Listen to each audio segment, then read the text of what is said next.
Good morning, everyone. I'm Carla May Artemas, your today's reporter.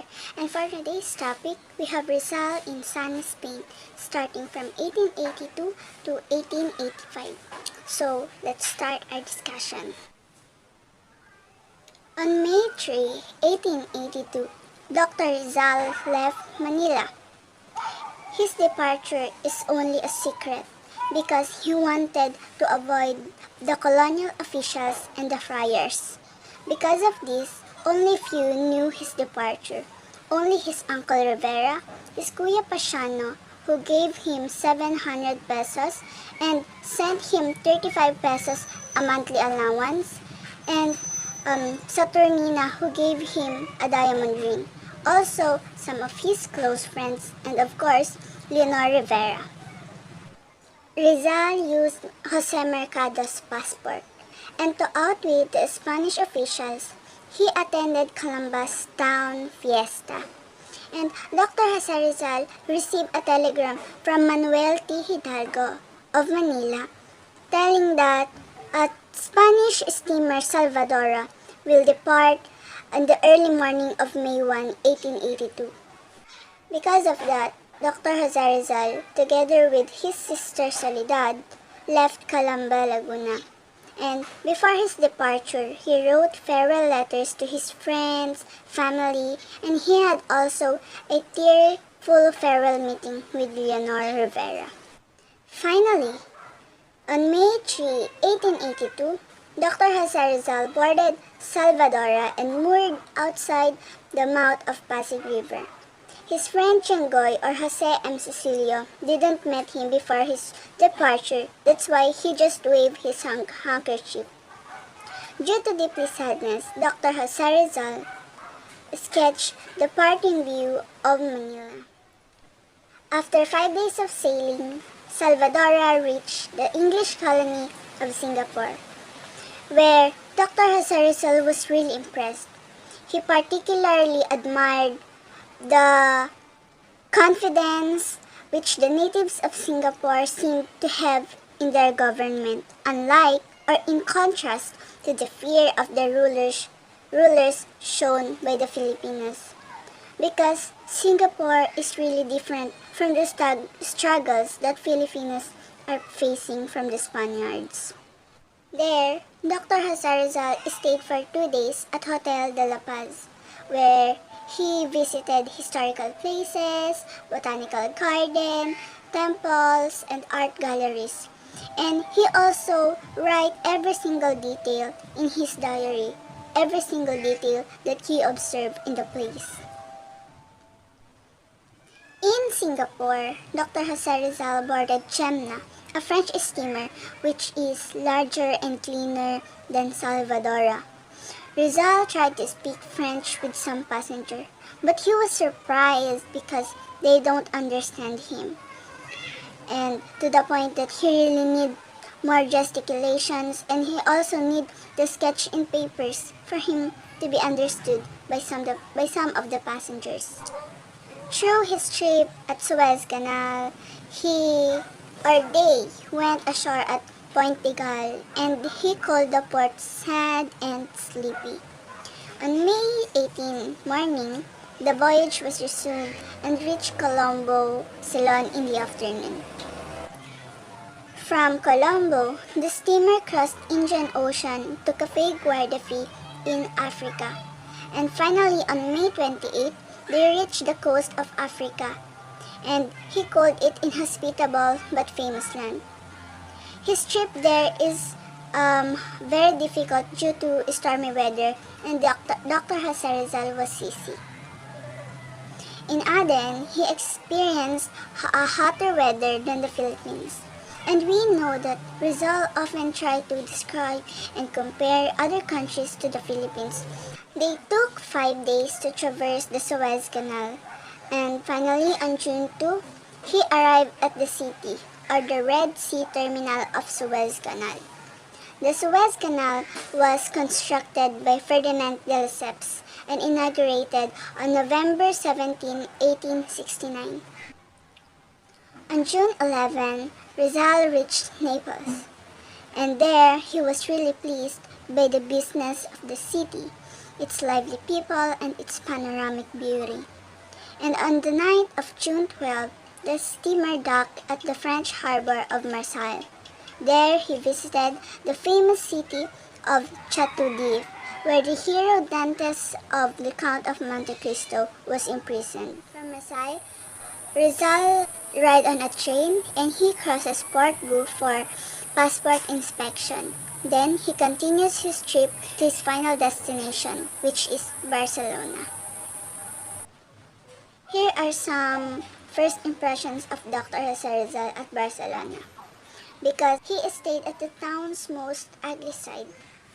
Here are his impressions. First, the city is the greatest city of Catalonia, Spain's second largest city.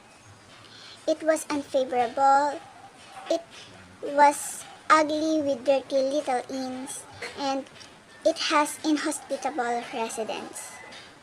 But later on, Jose Rizal realized that Barcelona is really a great city. It has an atmosphere of freedom and liberalism, and the people were open-hearted, hospitable, and courageous. He enjoyed his promenade at Las Ramblas. It is a famous street at Barcelona. At Barcelona, Dr. Rizal met some of his schoolmates at Ateneo. They welcomed him and gave him a party at their favorite place, which is Plaza de Catalunya. And they told him about the attractions at Barcelona and some of the customs of the Spanish people.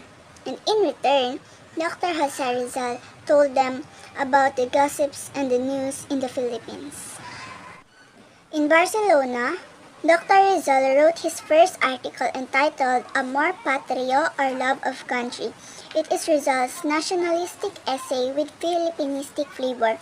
He sent it to Basilio Teodoro, his friend, a member of editorial staff of Jariang Tagalog, and under his pen name Laong Laan, the article was published on August 20, 1882 in Spanish and Tagalog. Through the request of Francisco Calvo, editor of Jariang Tagalog, Rizal wrote some of his articles entitled Los Viajes or Travels, Revista de Madrid or Review of Madrid, which was written on November 29, 1882. But suddenly, the articles was sent back to Dr. Rizal because Jariang Tagalog had ceased publication. While Jose Rizal is in Barcelona, he received a chatty message from Pasiano and Chengoy. In Pasiano's letter, he told Rizal about a sad news of epidemic of cholera in Manila, which caused many lives of people in their place. And because of that, Calamba folks were having afternoon novenas, processions, and prayers so that they believe that God may stop the epidemic in their place.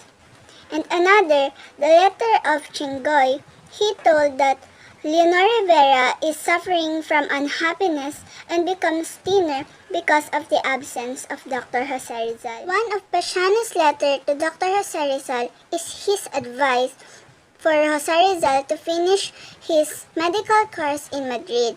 And to pursue that, Dr. Jose Rizal left Barcelona in the fall of 1882 and established himself in Madrid, which is the capital of Spain. On November 3, 1882, Dr. Jose Rizal enrolled at Universidad Central de Madrid, taking up two courses, the medicine and the philosophy and letters. And aside from his heavy study at the university, he also studied painting and sculpture at the Academy of San Carlos. He also took private lessons on French, English, and German language. And he also practiced fencing and shooting at Hall of Arms of Sans y Carbonell. Dr. Jose Rizal's thirst for knowledge is unlimited. That's why he attended concerts and operas for him to improve his knowledge on music. And he also visited art galleries, museums, and read books for him to be knowledgeable about the customs and the culture of the place. Dr. Jose Rizal is a very disciplined man. He knew the reason why he came to Spain, which is to study and to prepare himself for his service in his fatherland. He is very disciplined the way that he is very strict in budgeting his money and time. He doesn't waste his spare time to wine or women, but his only vice is that the Spanish lottery wherein he spends 3 pesetas or centavo in every draw. Aside from a student life, Dr. Jose Rizal experienced a romance with a lady named Consuelo Ortega y Rey. Because every Saturday evening, Dr. Jose Rizal, together with other Filipino students, used to visit Don Pablo Ortega y Rey, and they play parlor games with his 2 daughters, named Pilar and Consuelo. And because of that, Consuelo caused the spark to Dr. Jose Rizal's heart. On the other side, Dr. Jose Rizal did not allow his romance with Consuelo for 2 reasons. First, he was still engaged to Leonor Rivera. Second, his friend Eduardo Delete was deeply in love with Consuelo. For that reason, he moved to Paris in the summer of 1883 to forget Consuelo. Dr. Jose Rizal often used his spare time reading books while he was in Madrid, and in fact, he budgeted his allowance for him to purchase second-hand books, where he was able to build a fair-sized private library. And here are some of the books he purchased. First is the Bible, Uncle Tom's Cabin, The Wandering Jew, Ancient Poetry, the Renaissance, and some books of history, geography, philosophy, music, arts, and many more. Aside from being a busy bookworm, Dr. Jose Rizal joined the Masonic Lodge Acacia in 1883 using the Masonic name of Dimas Alang. There are 2 reasons why he joined the Masonic Lodge Acacia. First, the bad friars of the Philippines who abused their calling. Second, he needed the Masons to fight against these friars in the Philippines. For being active in joining this organization, on November 15, 1890, Dr. Jose Rizal became the Master Mason in Lodge Solidaridad, and on February 15, 1892, he became the Master Mason on Le Grand Orient, France in Paris. But from being a busy student, Dr. Jose Rizal also faces financial worries because during his absence, things in Calamba turned from bad to worse, where the harvest of sugarcane and rice failed and the price of sugar went down. That's why his monthly allowance decreased as well. And for him to earn a little money, he worked as a tutor to rich students. A very touching event occurred to Dr. Jose Rizal on June 25, 1884. Because in the morning of that date, he joined a competition and there he won a prize in Greek.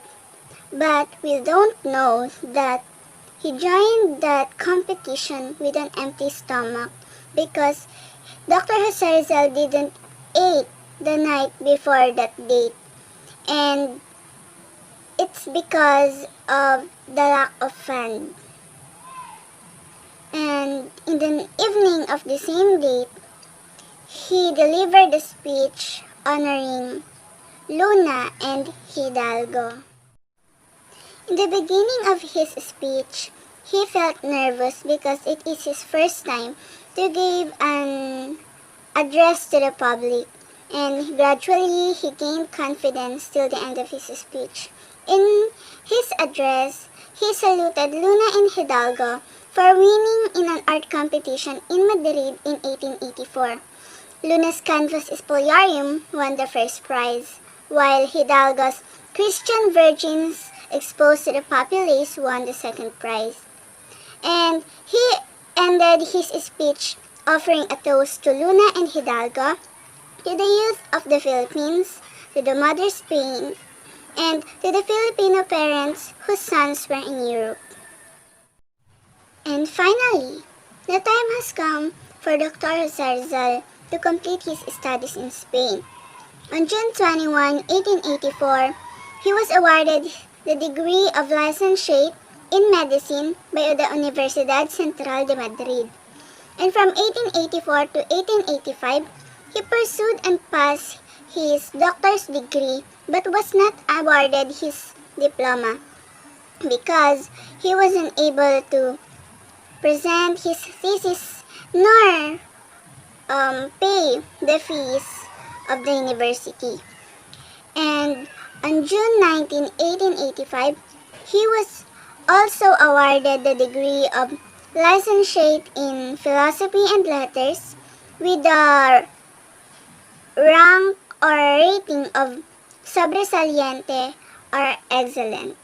That's the end of our discussion for today, and I hope that we have made a reflection from Dr. Cesarzal's experiences in life and in his studies. And please watch my partner's video, Mylene Suge, who will be discussing about Dr. Cesarzal in Madrid as well. And thank you for giving your time and patience to watch this video. Again, I'm Carla May Artemas. Thank you.